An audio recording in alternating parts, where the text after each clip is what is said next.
andito na tayo. Kuha ulit tayo ng patuka. Eto nga mga kalapatids, plier mix.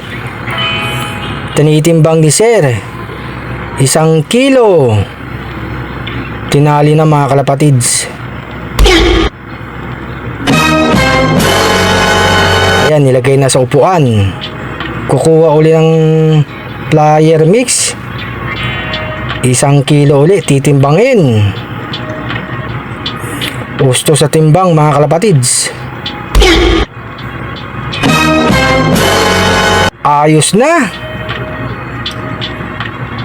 2 kilo na mga kalapatids.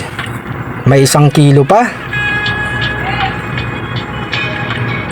Timbang uli. Saktong-sakto sa timbang. Bali nga mga kalapatids, 3 kilo na. Para sa inyo yan. Tapos, kukuha naman si Sir ng breeder mix.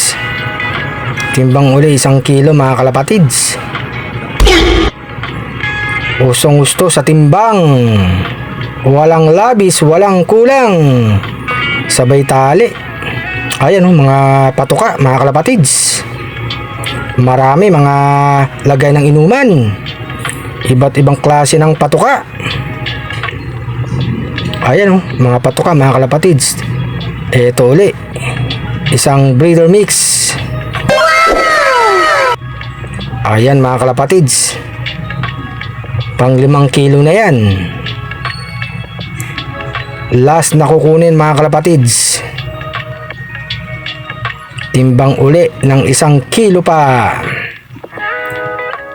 Sipag ni Sir. Lagyan uli ng breeder mix mga kalapatids. Baling 6 na kilo para sa inyo.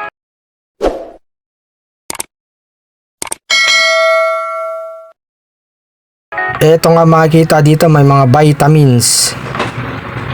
At marami pa mga kalapatids. Palis na nga tayo, may nakita pa tayong itlog dito. Ayan, may mga sisiw. Mga bagong pisa. Eto naman mga kalapatids, mga 4 to 5 days. Ayan, may ilaw. Ang dami mga kalapatids.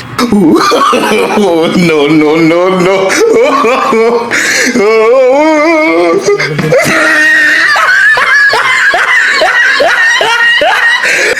Meron din lagayan ng manok. Iba't ibang klaseng mga cage mga kalapatids.